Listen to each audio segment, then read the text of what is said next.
You don't need Netflix, you don't need cable. Hop on YouTube, welcome to the hood table, where we chop up local and global events vocally. You don't really wanna miss out on these conversations. Just joke a little, laugh a little, get that wine in your system, fill your glass a little. Expose current events, talk trash a little. You never know, these opinions might clash a little. They addicted to the content, got them binge watching. You don't like it, then you want invited. Bet your friends watching in the house and your job parking lot before you clocking. They don't wanna miss a second of this HT content. Everybody think they got something to say, so it's an open invitation, bring it to the table. But if you come whack, just know we ain't buying in. We gon' probably turn you back and tell you sorry, try again, Yeah, welcome to the hood table. You don't need Netflix, you don't need cable. Yeah, welcome to the hood table. You don't need Netflix, you don't need cable.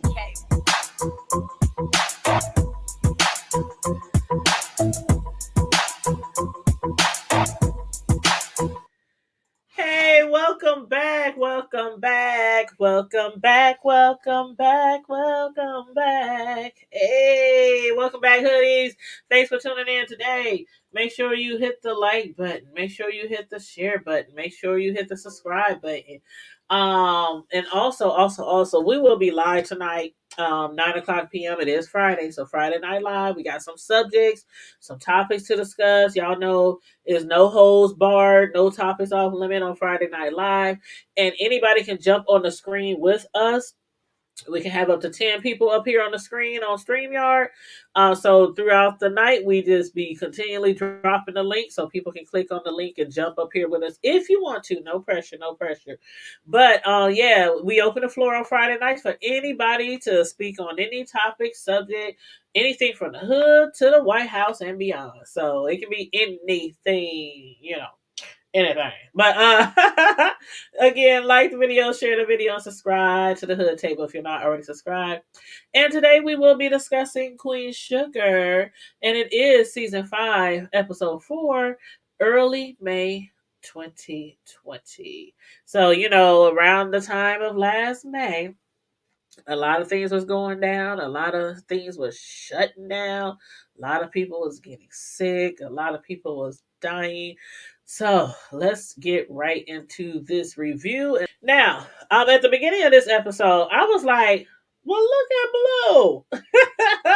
All intelligent and whatnot. That little man, he knows more about the human body type than I ever did. Like, he had me, he taught me something new.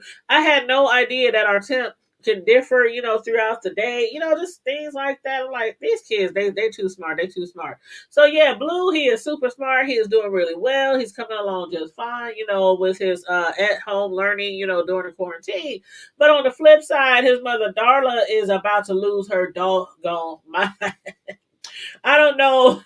I don't know how she's going to manage the quarantine month after month after month. I mean, and I really don't know how Raw is going to handle it as well. Darla insists that she needs to hurry up and find out because she cannot find a way to keep Blue occupied. While Darla is painting and doing patchwork, Blue just be flying through his homework. She's like, I was like, I thought the girl was about to have a daggone heart attack. But, when I look at it, I'm like, this kind of thing, is probably normal with drug addicts or recovering drug addicts. Like, they literally need to be doing something or be involved in something, to keep them busy from thinking about drugs, at least, at the beginning of the process when they are, trying to stop doing the drugs. Because let's not forget, Darla, she had a whole relapse at the end of last episode. She had a whole relapse at the end of last episode, thanks to Nova, putting all her personal information, revealing all her demons in the book, in Nova's book. So I hope that being under quarantine does not send Darla, spiraling out of control again, into another relapse. Because if that happens and Raw had to quit his job to support her, then who the heck is going to pay the bills? Like, will Ralph Angel eventually have to turn to Charlie for money because he don't want to do that? But I'm wondering. And speaking speaking of Ralph Angel, making money, he done made a new friend at the nursing home where he just started. And while they were introducing themselves, the guy's named Mr. Reggie. So Mr. Reggie asked Raw, does he like working there? And all it took was one look at Raw for Mr. Reggie to tell that the job was basically a means to an end. In other words, Raw got a struggle job. And sometimes y'all, we get a struggle job and it has sometimes nothing to do with the job. It's just like, oh, I'm working here because I need the money. I mean, it's just, I got a job. I got 2 jobs. Now I need a 3rd job. It's just, a struggle job. But after getting to know Reggie a little better and hearing that today was his birthday, Rob kind of lightened up and he went from just, this is a child, to getting a little closer to Reggie and trying to get to know him a little better. And I thought that was so sweet how Rob brought Reggie's wife to see him on his birthday.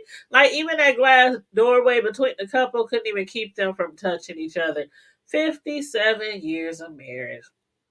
I was just like, wow. That loving display right there had Rob running right home into the arms of his soulmate, dying to get married as soon as they can. And from what they say, it might happen the next episode. But I was like, good luck with that.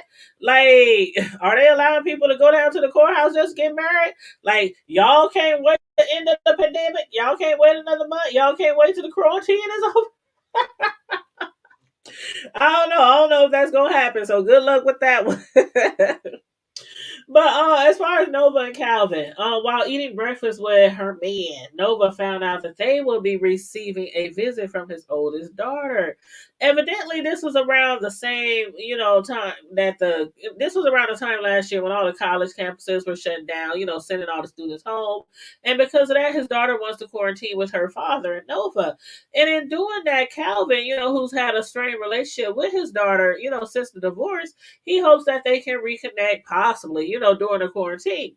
However, Nova, she didn't like that idea at all, swearing that his ex-wife Haley was just trying to use Courtney to, be there with them to spy on her.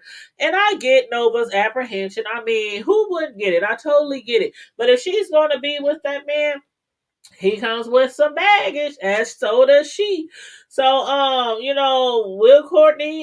will she continue to be receptive of Nova? I don't know. I'm sure that's what, most concerned Nova, because they've never met, for one. Nova met the youngest daughter, and that seemed to have went okay. The youngest daughter didn't seem to mind or seem to care. At least that's what it seemed like. But when she met the son, that was a different story. He was looking at her like, daddy, I know the hell you didn't bring this black girl over to my grandpappy house. But the son, he couldn't stand the fact that his dad moved on. Now, whether that includes the fact that Nova's black, I don't know yet. I just really hope that the racism from his elders hasn't passed down to him. But before Calvin's daughter arrived, Nova did make a point. And that was Calvin had assured Nova that his daughter would love her. Despite saying that, though, Nova responded with, no offense, bro, but we're not even sure that she really loves you. Did y'all see the look on Calvin's face? He was looking like, well, yeah, you might be right. They ain't really had no relationship in a minute, you know what I'm saying? But once Snuggles arrived, I mean Courtney, she made a first nice impression, didn't she? At first, I thought the reason why she knew the exact date when she told her father to never call her that again was because that was the last time they had spoken. But November 5th, 2012 was a memorable day because she had him sign a contract not to call her that ever again. At least not in front of people.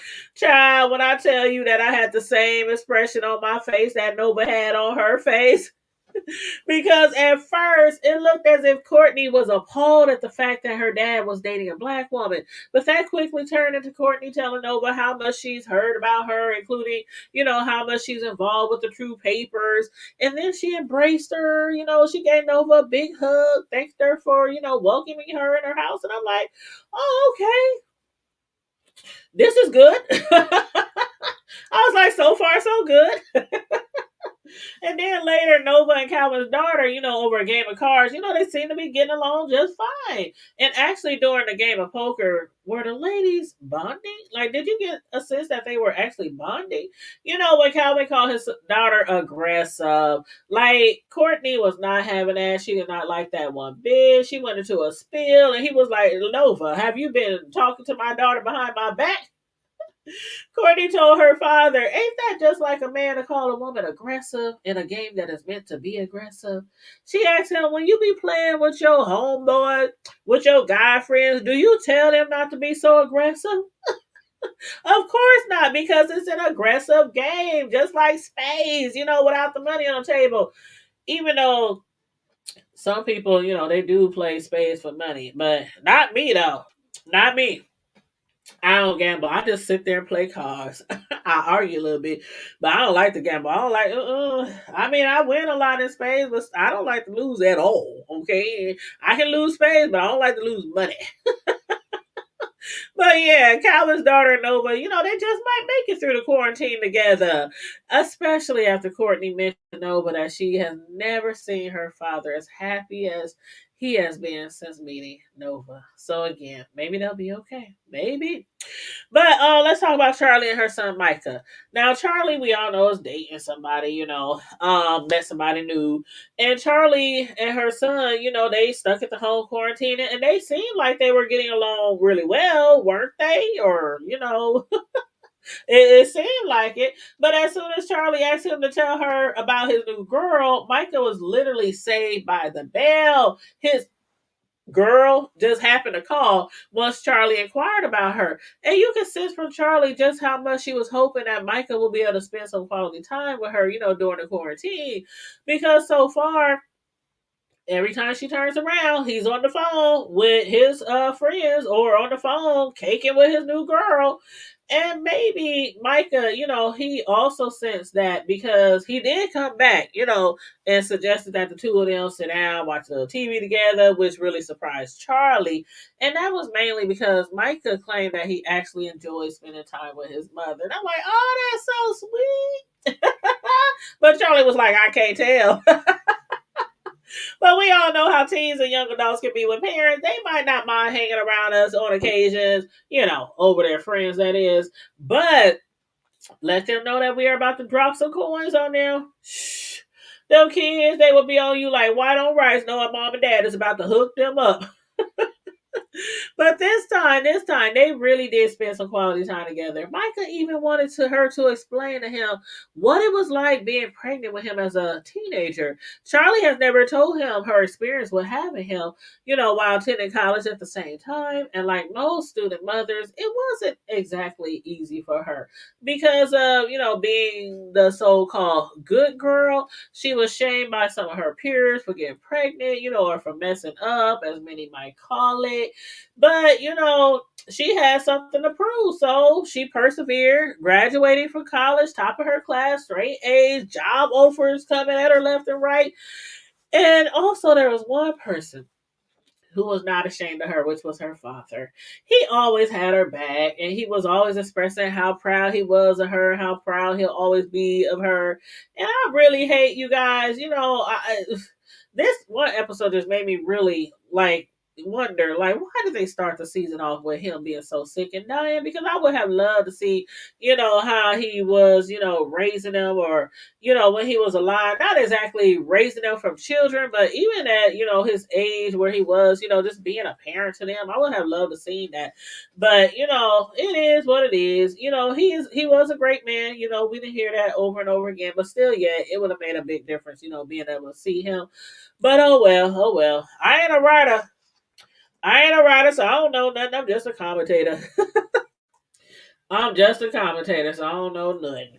But anywho, their bonding didn't last for very long. Once Charlie found out that Micah was planning to go to a big party in the middle of a damn pandemic, that then turned to her saying something to him like father, like son, because Micah was already having sex with this new girl, Amber, his rebound girl, and Charlie was pissed. But not because of just that. He's also not using protection. So not only is he not heeding to the advice of staying under quarantine, but he's also raw dogging it with this girl he just recently met, the rebound girl. Child, I was like, are you trying to catch COVID and the clap? I mean, within minutes, Micah went from, oh, tell me how it was being a teenage mother in college to, I'm grown, damn it, leave me alone and stay the hell out of my business. He was like, are you looking through my phone? But was Charlie wrong for getting upset at the thought of him dating a white girl? Charlie herself is biracial. Just saying. But despite that, I can understand her sentiments, after everything Micah and their family has been through with the white people down there.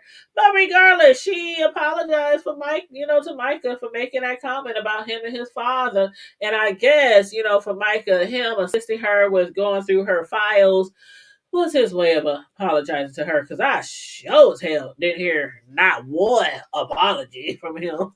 Mm-mm.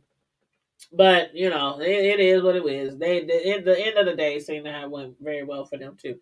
So let's hope that they can continue being in good spirits around each other, because you know how their relationship can get really, really rocky.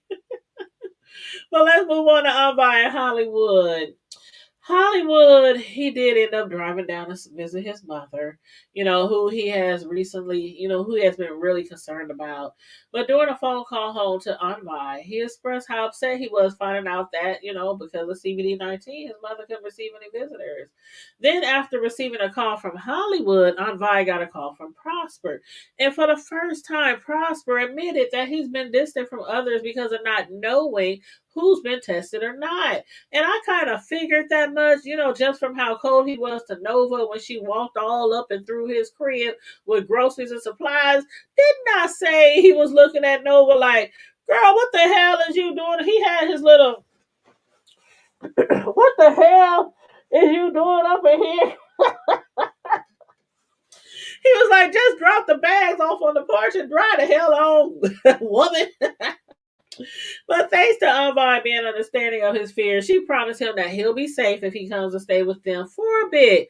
Not only will that keep both of them from being lonely, while Hollywood is out of town, but instead of Nova dropping off groceries, he can have a home cooked meal at least 3 times a day from Envy. And let's not forget her delicious pies. Vi's Pies is the bomb. So yeah, Prosper, he was like, okay. He started doing a little bankhead bounce. He was on the phone like, I'm on my way. That was too funny. He was up there doing a little jig like, I'm on my way. Say no more. But wasn't that sad to find out that Hollywood's mother wasn't able to fight off CBD-19? That scene was just like so many real life situations, where people get it one day and the next thing you know, they lost their battle. So, it was really sad. I was like, ooh, I almost had a little tear. It's crazy how these kind of things make you feel emotional, even though it's just a TV show.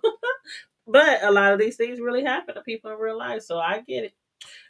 But anyway, that's all I got for this particular episode. Feel free again to put your comments in the chat, what you thought about this episode, the different storylines, different scenes. Don't forget again to like the video, share the video, and subscribe to the Hood Table if you're not already subscribed. And stay safe. Always remain vigilant. Be blessed. And don't forget to keep it hood. Bye.